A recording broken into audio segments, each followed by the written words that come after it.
புதுச்சேரி மாநிலத்தில் பாஜக மற்றும் கூட்டணி கட்சிகளுக்காக பிரச்சாரத்தில் ஈடுபட இன்று புதுச்சேரி மாநிலத்திற்கு வருகை தந்தார். அப்போது பாஜக தேசிய மகளிர் அணி தலைவி வானதி சீனிவாசன் செய்தியாளர்களிடம் பேசியதாவது: தேசிய ஜனநாயக கூட்டணியில் முதல்வர் ரங்கசாமி தலைமையிலான அரசு மீண்டும் தொடர வேண்டும் என்று தேசிய ஜனநாயக கூட்டணியில் கூடுதலாக எல்ஜேகே இணைந்து ஒற்றுமையாக மக்களை சந்தித்து புதுச்சேரி வளர்ச்சி பாதையில் மேலும் ஒரு மைல் கல்லை எட்டுவதற்காக மக்கள் ஆதரவை வேண்டி தேர்தல் பரப்புரையை மேற்கொண்டு வருகிறோம். பிரதமர் மோடியின் எண்ணற்ற திட்டங்களை செயல்படுத்திய மாநிலமாக புதுச்சேரி உள்ளது. பெண்களுக்கான மாதாந்திர உதவித்தொகை சமுதாயத்தில் விளிம்பு நிலையில் உள்ள மக்களுக்கான நலத்திட்டங்கள் குறைவான காலத்தில் எந்தவித இடையூறும் இல்லாமல் ஒரு பைசா கூட இடையில் என்றும் போகாமல் நேரடியாக மக்களுக்கு சென்றது.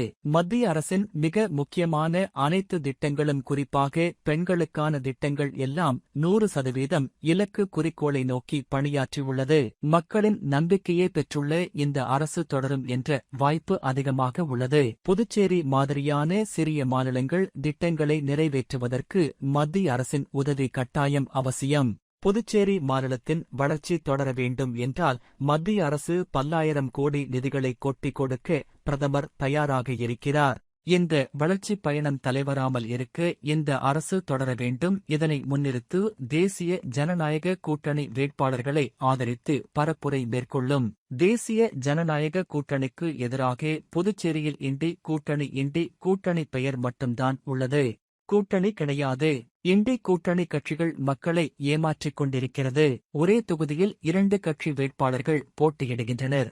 எந்தவிதமான ஒருங்கிணைப்பு இல்லாத, ஒற்றுமை இல்லாத இந்திய கூட்டணிக்கு வாக்களிப்பது மக்கள் தங்களது தலையில் தானே மண்ணள்ளி போடுவதற்கு சமம். இந்திய கூட்டணியில் வேட்பாளர்களை புறம் தள்ள வேண்டும். இது போன்ற சிறிய மாநிலத்தில் கூட ஒற்றுமையாக செயல்பட முடியவில்லை என்றால் எப்படி இந்த மாநிலத்தை வளர்ச்சி பாதைக்கு எடுத்து செல்ல முடியும்? இதனால் மையப்படுத்தி எங்கள் தேர்தல் பரப்புரை மேற்கொள்வோம். ஜனநாயக கூட்டணி அரசு புதுச்சேரி இன்னும் வளர்ச்சி பெற வேண்டும். இந்த மக்களுடைய வாழ்க்கை தரம் என்பது உயர்வடைய வேண்டும். பெண்கள் தங்களுடைய அங்கீகாரத்தை பெறுவதற்கான வாய்ப்புகளை உருவாக்க வேண்டும். அவர்களுக்கு ஒரு பாதுகாப்பான சூழ்நிலையை உருவாக்க வேண்டும்.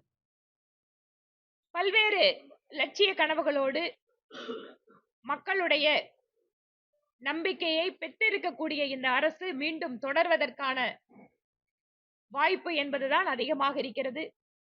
ஏனென்றால் புதுச்சேரி மாதிரியான சிறிய மாநிலங்கள் தங்களுடைய பல்வேறு திட்டங்களை நிறைவேற்றுவதற்கு மத்திய அரசாங்கத்தினுடைய உதவி எப்போதும் அவசியம். புதுச்சேரி மாநிலத்தினுடைய வளர்ச்சி தொடர வேண்டும் என்றால் மத்திய அரசாங்கத்தினுடைய உதவி இன்னும் ஆயிரக்கணக்கான கோடி ரூபாய்களை இங்கு கொட்டி கொடுப்பதற்கு பிரதமர் மோடி தயாராக இருக்கிறார். இந்த வளர்ச்சி பயணம் தடைபடாமல் இருப்பதற்கு இந்த அரசாங்கம் தொடர வேண்டும். இதை முன்னிறுத்தி தேசிய ஜனநாயக கூட்டணியினுடைய வேட்பாளர்களுக்கு நாங்கள் பரப்புரையை மேற்கொண்டு வருகிறோம். தேசிய மகளிரணி தலைவர் என்கின்ற முறையிலே எங்கள் மகளிரணியை சார்ந்த சகோதரிகள் அத்தனை பேரும் கடுமையாக உழைத்துக் கொண்டிருக்கிறார்கள். ஒவ்வொரு வீட்டிலே இருக்கக்கூடிய பெண்களை தொடர்பு கொள்கிறார்கள். ஒவ்வொரு விவசாய பெண் தொழிலாளர்களிடமும் மத்திய அரசாங்கத்தினுடைய 125 நாள் புதிய வேலை வாய்ப்புகளுடைய திட்டத்தை பற்றி எல்லாம் அவர்களிடம் உரையாடுகிறார்கள். அவர்களுக்கு ஒரு சுதந்திரமான பாதுகாப்பான சூழலை உருவாக்குவதற்கு சட்டம் ஒழுங்கு சரியாக பராமரிக்கப்பட வேண்டும். இவையெல்லாம் வளர்ச்சியினே மிக முக்கியமான அம்சங்களாக பார்க்கப்படுவது. எங்கள் மகளிரணி சகோதரிகள் பெண்களை மையப்படுத்தி இருக்கக்கூடிய திட்டங்களை பற்றியும் பெண்களுக்கான வாய்ப்புகள் வளர்ச்சிகளை உருவாக்குவதை பற்றிய எங்களுடைய தொலைநோக்கு பார்வையோடு கூடிய கொள்கை முடிவுகளை பற்றியும் ஆக்கப்பூர்வமான பணிகளை செய்து கொண்டிருக்கிறார்கள். அவர்களுக்கும் இந்த நேரத்தில் என்னுடைய பாராட்டுக்களை தெரிவித்துக் கொள்கிறேன். உங்கள்கிட்ட ஏதாவது கேள்விகள் இருந்தா சொல்லுங்க. அதற்கு முன்பாக தேசிய ஜனநாயக கூட்டணிக்கு எதிராக புதுச்சேரியிலே இண்டி கூட்டணிங்கிற பேர் மட்டும்தான் இருக்குது. ஆனா கூட்டணி கிடையாது. எந்த அளவிற்கு காங்கிரசும் திராவிட முன்னேற்ற கழகமும் கம்யூனிஸ்டும் மக்களை ஏமாற்றிக் கொண்டிருக்கிறார்கள் என்பதற்கு புதுச்சேரி என்பது சிறந்த உதாரணம். ஏனென்றால் கேரளாவிலையும் தேர்தல் நடக்குது. நான் கோயம்புத்தூர் தான். கோயம்புத்தூரோட பார்டர் பாலக்காடு அந்த பக்கம். இந்த பக்கம் கோயம்புத்தூர்ல வாளையாறுல 2 பேரும் ஒண்ணா சேர்ந்து ஓட்டு கேக்குறாங்க. அந்த பக்கம் வாளையாரோட செக் போஸ்ட் அந்த பக்கம் போனோம்னா காங்கிரஸ் கம்யூனிஸ்ட் ஒருத்தர் திட்டிட்டு இருக்காங்க. இங்க புதுச்சேரியில அதை விட ஒரு படி மேல போயிடுச்சு. ஒரே தொகுதியில 2 கட்சி வேட்பாளர்கள். யார் சொல்றத கேட்கறது கிடையாது. எந்த விதமான ஒருங்கிணைப்பு இல்லாத, எந்த விதமான ஒற்றுமை இல்லாத இந்த இண்டி கூட்டணிக்கு வாக்களிப்பது என்பது புதுச்சேரி மக்கள் தங்களுடைய தலையில் தாங்களே மண்ணள்ளி போடுவதற்கு சமம். இந்த இண்டி கூட்டணியினுடைய அத்தனை வேட்பாளர்களையும் புறம் தள்ள வேண்டும். இம்மாதிரியான சிறிய மாநிலத்தில் கூட இவர்களால் ஒற்றுமையாக செயல்பட முடியவில்லை என்றால் இவர்களால் எப்படி இந்த மாநிலத்தை வளர்ச்சி பாதைக்கு எடுத்துச் செல்ல முடியும்? இதையெல்லாம் மையப்படுத்தி எங்களுடைய தேர்தல் பரப்புரை நிகழ்ந்து கொண்டிருக்கிறது. எங்களுடைய வேட்பாளர்கள் எந்த அளவிற்கு மக்கள் பணிகளில் ஒன்று இருக்கிறார்கள், மக்களுடைய பிரச்சனைகளை புரிந்து கொள்வதற்கும் செயலாக்குவதற்கும் ஆக்கப்பூர்வமாக செய்து கொண்டிருக்கிறார்கள் பணிகளை அப்படிங்கறதெல்லாம் நாங்கள் எங்களுடைய வாக்காளர்களுக்கெல்லாம் தெரிவித்துக் கொண்டிருக்கிறோம். உங்களோட கேள்வி இருந்தா சொல்லுங்க.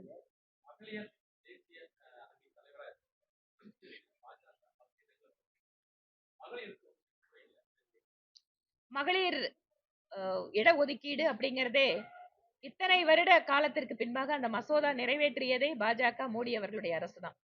ஆனால் அதற்கென்று காலம் கணிகின்ற பொழுது நிச்சயமாக அதிகமான எண்ணிக்கையிலே எங்க மகளிர் ஆட்டோமேட்டிக்கா இடஒதுக்கீட்டுல வந்துருவாங்க. ஆனால் அதுவரை ஒரு தேர்தலில் வெற்றி என்பது பல்வேறு காரணிகளை பொறுத்தது. இப்ப நானே தேசிய மகளிர் அணி தலைவராக மத்திய தேர்தல் குழுவில் இருக்கின்ற பொழுது பிரதமர் மோடி ஒவ்வொரு மாநிலத்தினுடைய தலைவர்கள் வருகின்ற பொழுது முதல் கேள்வியாக எத்தனை பெண்கள் அப்படின்னு தான் கேட்பார். பெண்கள் அதே போல இடஒதுக்கீடு இருக்கக்கூடிய இடங்களில் பட்டியலினத்தை சார்ந்தவர்கள், எஸ்டி மக்கள், இவர்களுக்கென்று அரசியலமைப்பு சட்டம் கொடுத்திருக்கின்ற அத்தனை பாதுகாப்புகளையும் நாம் பயன்படுத்த வேண்டும். என்னுடைய நோக்கம் என்பது ஒரு தொகுதி என்பது வெற்றி பெற வேண்டும் என்றால் வெற்றி பெறத்தக்க வேட்பாளர்களாக இப்போது அரசியல் கட்சிகள், அதுவும் அரசாங்கத்தை அமைக்கக்கூடிய அரசியல் கட்சிகளுக்கு ஒரு நிர்பந்தம் இருக்கிறது. அதை புரிந்து கொண்டு இங்கு எம்எல்ஏவாக ஆண்களுக்கு எல்லாருக்கும் வாய்ப்பு, பெண்களுக்கு இல்லைன்னா கூட நியமன எம்எல்ஏக்கள்ல எங்களுக்கு வாய்ப்பு இருக்கு. அதே போல அதிகமான பெண் எம்பிக்களை வைத்திருக்கக்கூடிய கட்சி தான் இன்னைக்கும் பிஜேபி தான். அதிகமான பெண் எம்எல்ஏக்கள் இருக்கிறதும் பிஜேபி தான். அது மட்டுமல்ல, இந்த கட்சியிலே தான் 33% இடஒதுக்கீடு பெண்களுக்கு வழங்கப்பட்டு வருகிறது. அதனால் படிப்படியாக நாங்கள் முன்னேறி கொண்டிருக்கிறோம். 33% இடஒதுக்கீடு 29 தேர்தலில் வரும்போது இந்த கேள்வியை கேட்கறதுக்கு அந்த கேள்விக்கே அவசியம் இருக்காது. ஆட்டோமேட்டிக்கா பெண்கள் வந்து உட்காருவாங்க. அதனால் அந்த நிலைக்கு தயார்படுத்துவது எங்கள் பணி. ஒரு மனைவியாகவோ ஒரு சகோதரியாகவோ அந்த இடத்திற்கு வருவதை தாண்டி அந்த இடத்திற்கு பொருத்தமானவர்களாக எங்கள் மகளிர் சகோதரிகள் வர வேண்டும் என்பது எங்களுடைய இலக்கு.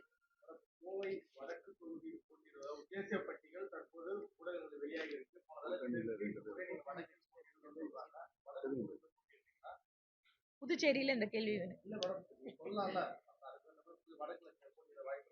எந்த தொகுதியில் யார் போட்டியிடுவார்கள் என்பதை கட்சி தலைமை தகுந்த நேரத்தில் அறிவிக்கும்.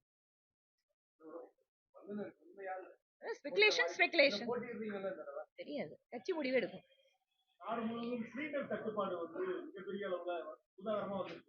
இந்த நேரத்துல பிரதமர் கொரோனா போன்ற ஒரு நிலைமை கூட வரலாம் அப்படின்னு சொல்லி பேசுறது அச்சத்தை ஏற்படுத்தும் விதத்துல இருக்குது முதலமைச்சர் மு க ஸ்டாலின்.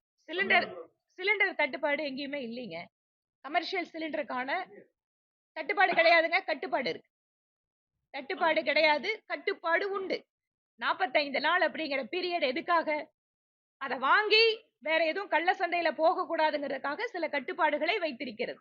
ஏனென்றால் நமக்கு எல்லாத்துக்கும் தெரியும், இப்போது எழுந்திருக்கின்ற இந்த பதற்றமான போர் சூழல் என்பது இந்தியாவால் உருவாக்கப்பட்டதல்ல. இப்போது இருக்கக்கூடிய அந்த கிரைசிஸ் என்பதும் இந்திய நாட்டு அரசியலுக்குள்ளாக இல்லை. இது புற காரணிகளால், குளோபல் இஷ்யூனால வந்திருக்கக்கூடிய ஒரு நிலைமை. இதைத்தான் அனைத்து கட்சி கூட்டத்தில் பிரதமர் விளக்கினார். நான் முடிச்சிடுறேன். ஆக இந்தியாவிற்கு வெளியே இருக்கக்கூடிய ஒரு காரணத்தால நம்ம நாட்டுக்குள்ள பிரச்சனை வருகின்ற பொழுது அனைவரும் ஒன்று சேர்ந்து அதை எப்படி சமாளிக்க வேண்டும் என்பதற்காக அனைத்து கட்சிகளுக்கும் பிரதமர் விளக்கி இருக்கிறார். அது மட்டுமல்ல, இந்த பிரச்சனையை சமாளிப்பதற்காக ஈரான் நாடு நம்ம இந்திய கப்பல்களுக்கு மட்டும் அனுமதி கொடுக்கக்கூடிய சூழலை பிரதமர் மோடியால் வந்திருக்கிறது. ரஷ்யாவினுடைய கப்பல்கள் சீனாவுக்கு செல்வது கூட இந்தியாவிற்கு திருப்பி வரக்கூடிய ஒரு சூழல் பிரதமர் மோடி அவர்களுடைய ராஜதந்திர நடவடிக்கையால் வந்திருக்கிறது. நமக்கு இன்னைக்கு இந்தியாவில் இருக்கக்கூடிய மக்கள் பெரும் அவதிக்குள்ளாகிறதோ இல்ல தெருவுல நின்னு போராடுறதோ இல்ல பெட்ரோல் டீசலோட விலை பல மடங்கு ஏறதோ இதெல்லாம் பக்கத்து நாடுகள்ல நடந்துட்டு இருக்கு. ஆனா இந்தியாவில் இல்ல. இதையெல்லாம் பக்குவமாக கையாண்டு கொண்டு வருகிறார் பிரதமர் மோடி. இந்த நேரத்தில் எதிர்கட்சிகள் ஆக்கப்பூர்வமாக ஒரு நேஷனல் கிரைசிஸ் அப்படின்னு பார்க்கணுமே தவிர அரசாங்கத்துக்கு எப்படி இதனால் தொல்லை கொடுக்கலாம் என்று யோசித்தால் நாட்டோட மக்களுக்கு தான் கஷ்டம். அதான் சொல்றேன், இது இந்தியாவுக்குள்ள இருக்கிற பொருள் கிடையாது. ஏதோ புதுச்சேரியில் விளையுது, தமிழ்நாட்டில் விளையுதுன்னா ஒண்ணு கொண்டு பக்கத்துல அட்ஜஸ்ட் பண்ணலாம். நம்ம கிட்ட பெட்ரோலியம் கிடையாது. வெளிநாடுகள்ல இருந்தா இறக்குமதி பண்றோம். உங்களுக்கே தெரியும், வெளிநாட்டுல இருந்து கப்பல் வரணும்னா கப்பல் அடிச்சிட்டு இருக்காங்க. அதுல ஒரே ஒரு விதிவிலக்கு, இந்திய கப்பல்களுக்கு மட்டும் அனுமதி. அதனால நாம இன்னைக்கு எல்லாம் வண்டியில நிம்மதியா போயிட்டு வரோம். வீட்டுல சமைச்சு சாப்பிடுறதுக்கு சிலிண்டர் இருக்கு. பக்கத்து நாடுகளை நீங்க எல்லாம் படிச்சவங்க, மீடியாக்கள் இருக்கிறவங்க பாருங்க என்ன மாதிரி சிரமப்பட்டு இருக்காங்க. அதனால் அந்த சூழ்நிலையை வெளிப்படுத்தி இருக்கிறார். ஒரு குளோபல் இஷ்யூல நேஷனல் சேலஞ்ச் வரும்போது நாம் எப்படி ஒன்றாக அதை கையாள வேண்டும் என்பதற்கான விஷயத்தை தான் முன்வைத்திருக்கிறார். நீங்க அவருக்கு முடிச்சலாம்.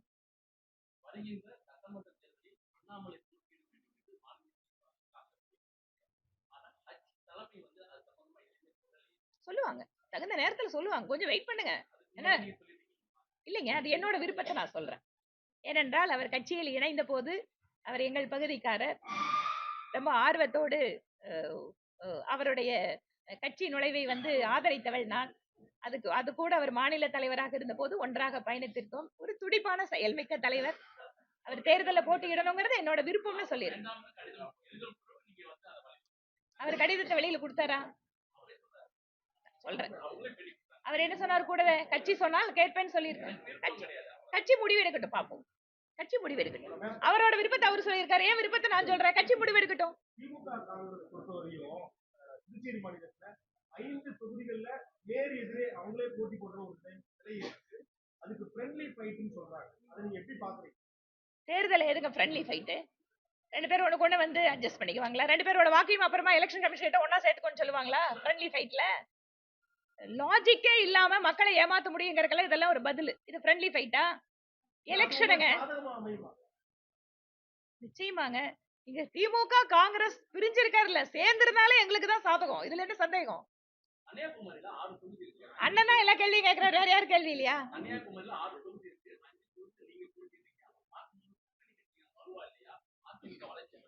இல்லைங்க, இது அதிமுக பலம் இருக்கா பாமக பலம் இருக்கா அப்படிங்கிற கேள்வி அல்ல. ஒவ்வொருவருமே ஒவ்வொரு பட்டியலோட போறோம். ஒரு பட்டியலோட போகும்போது சில நேரங்கள்ல அவங்களோட தொகுதிகளை எங்களுக்காக விட்டு கொடுக்கறாங்க, நாங்க பலம் இருக்கிற தொகுதிகளை அவங்களுக்கு. இதுதான் கூட்டணி. ஏனென்றால் எல்லாரும் ஜெயிக்க வேண்டும். அதே போல எண்ணிக்கை ஒவ்வொருத்தருக்கும் அதுக்கு தகுந்த அளவு இருக்கணும். அதனால உங்களுக்கு தெரியும், கன்னியாகுமரி மாவட்டத்தை பொறுத்த வரைக்கும் பாஜக ரொம்ப காலமாவே எம்பிக்கள் எம்எல்ஏக்கள் இருக்கக்கூடிய பகுதி. அதனால ஒவ்வொருவருக்குமே அவரவர்கள் பலம் வாய்ந்த தொகுதியில் அதிகமான சீட்டுகள் உண்டு.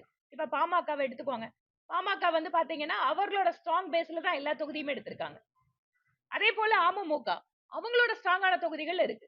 எங்களுக்கும் அதே மாதிரி நாங்கள் ஏற்கனவே பலமான தொகுதிகள்லயும் சீட்டு, புதிதாக வளர்ந்து கொண்டு இருக்கக்கூடிய இடத்துலயும் சீட்டு. அதனால விட்டு கொடுப்பது அப்படிங்கிறது கூட்டணியில ஒரு சாதாரணமா நடக்கக்கூடியதுதான். இது புதுச்சேரி பிரஸ் மீட்டா தமிழ்நாடு பிரஸ் மீட்டா?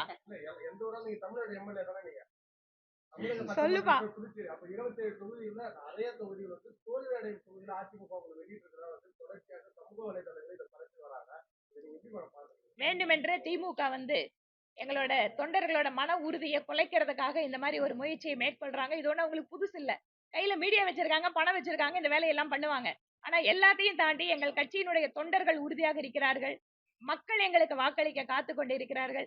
இதுவரை இல்லாத அளவிற்கு இரட்டை இலக்கத்தில் எங்கள் எம்எல்ஏக்கள் சட்டப்பேரவைக்குள் நுழைவார்கள்.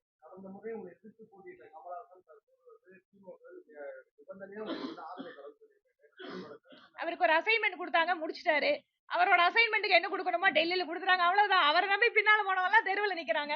அதாங்க ஒரு கட்சி தலைவர் கட்சி ஆரம்பிக்கிறாரு, ஆயிரக்கணக்கில் அவர் பின்னாடி போறாங்க. அந்த கட்சிக்கு லட்சக்கணக்கில் பணத்தை செலவு பண்றாங்க. கூட போய் நின்று 5 வருஷம் உழைச்சதுக்கு அப்புறம் அவர் மட்டும் எம்பி ஆயிட்டு இருக்கிற கூட இருக்கிறவனெல்லாம் தியாகம் பண்ணுங்கிறாரு. இதுக்கு பேரு தியாகமா? கமல் செய்தது தியாகம் அல்லங்க, துரோகம். தன்னுடைய கட்சிக்காரர்களுக்கும் வாக்களித்தவர்களுக்கும் துரோகம் செய்திருக்கிறார். நன்றிங்க. நான் இப்ப பிரச்சாரத்துக்கு போனோம்பா. கட்சி தலைமை எத்தனை தொகுதியில உங்க என்டிஏ கூட்டணி தமிழகத்தில் வெற்றி பெறும்? உங்களோட கணிப்பு. ஏன் கணிப்பேன் என்டிஏ கூட்டணி ஆட்சி இங்க ஆட்சி அமைக்கிறது உறுதிதானே. தமிழ்நாட்டிலயும் அதே மாதிரிதான். சொல்லணும். உங்களோட கருத்துல தமிழகத்துல எத்தனை தொகுதியில prediction? Prediction. ஒரு 10 நாள் கழிச்சு வாங்க. அநேகமா 200க்கு மேல இருக்கும். நாங்க சொல்லலாம். இப்பதாங்க இன்ஜின் ஸ்டார்ட் ஆயிருக்கு. போக போக பாருங்க. இதுல வந்து இந்தியா கூட்டணி இல்லைன்னு சொல்லிட்டு கூட்டணியில் இருக்கிற மார்க்சிஸ்ட் இருக்காங்க, முஸ்லீம் இருக்காங்க. இதே நிலையில தமிழ்நாட்டில் ஏன் என்னன்னு பாத்தீங்கன்னா திமுக காங்கிரஸ் கூட்டணி இதே போல அங்கேயும் ஒரு கூட்டணிக்குள்ள ஒரு குழப்பம். அது வந்து இந்த தேர்தலில் எதிரொலிக்கிறதுக்கு வாய்ப்பு. எந்த கூட்டணிக்குள்ள? தமிழ்நாட்டில் இந்தி கூட்டணிக்குள்ளயா? காங்கிரஸ் திமுக சொல்றாங்க. ஆமா, காங்கிரஸ் திமுக தான் இப்ப முடிஞ்சு போச்சு. அவங்க மேடம் அவங்களுக்குள்ள நீண்ட இழுபறி அப்புறம் தானே அது என்னன்னு கேட்டாங்க. ஜெயிக்கக்கூடிய கட்சிகள் அவங்களுக்கான தொகுதி பங்கீடுனா பரவாயில்ல.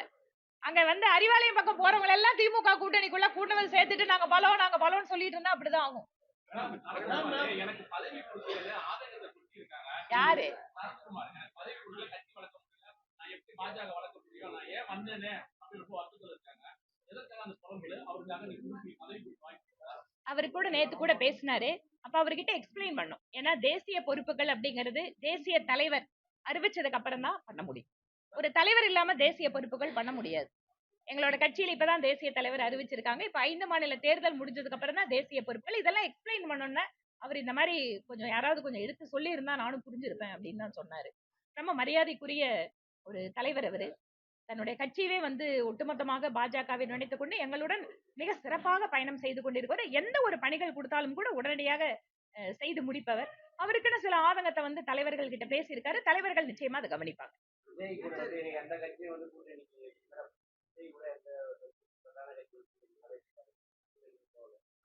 கூட்டணி போலன்னு என்ன அர்த்தம்?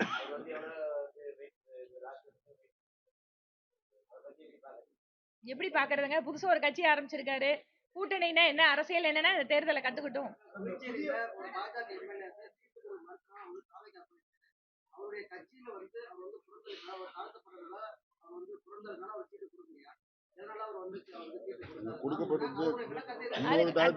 மாநில தலைவர் பதில் சொல்லுவார். இன்னொரு தாழ்த்தப்பட்டவருக்கு தான் அங்க சீட்டு கொடுத்திருக்கிறோம். கட்சியில யார் நன்றாக செயல்படுகிறார்கள் என்பதை பார்ப்போம்.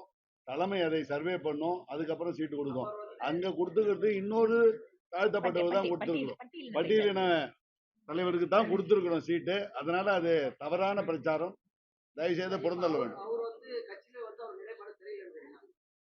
ஏங்க அவர் கட்சி பிடிக்கலன்னு போயிட்டாருல, விட்டுருங்க. நான் என்ன சொல்றேன், எல்லா கட்சியிலயும் சீட்டு கொடுக்காதவங்க, சீட்டு கிடைக்காதவங்க, இந்த மாதிரி சில சார் ஒருத்தவங்களுக்கே வாய்ப்பு கொடுக்க மாட்டாங்க சார். மாற்றி மாற்றி தான் கொடுப்பாங்க. கட்சியில தேசிய கட்சியில ஒருவருக்கு ஒரு தடவை வாய்ப்பு. நான் நாமினேட்டட் எம்எல்ஏ வந்தா உடனே ரிசைன் பண்ண சொல்லி அதை இன்னொருத்தவங்களுக்கு கொடுத்தாங்க. அந்த மாதிரி எங்களுடைய கட்சிகளிலே வந்து மாற்றி மாற்றி தான் கொடுப்பாங்க. சுழற்சி முறையில் தான் கொடுப்பாங்க. இப்ப கட்சிக்கு வந்து பதவி கிடைக்கலன்னா அடுத்த கட்சிக்கு போயிட்டா அதை எப்படி நம்ம நல்லவங்கன்னு சொல்ல முடியும்? நீங்க உங்களோட கேள்வி ஏதா இருக்கம்மா, சொல்லுங்கம்மா.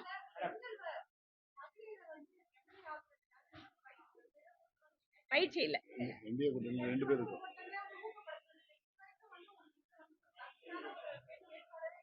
தகுதியான வேட்பாளர் நிறைய இருக்காங்கம்மா, சீட்டு தான் கொடுக்க முடியும். அதுதான் சொல்றேனே, ஒவ்வொரு தேர்தலும் ஒவ்வொரு தொகுதியுமே வந்து it is involving various dynamics. இந்திய கூட்டணி 2 பேர் கொடுத்துருவோம். கொண்டு வந்துடலாமா? கொண்டு வந்து தாராளமா கொண்டு வரலாம். ஃபியூச்சர் பெண்களுக்கு தான்மா. ADMK 2 சீட் தான் கொடுத்திருக்கீங்க புதுச்சேரியில.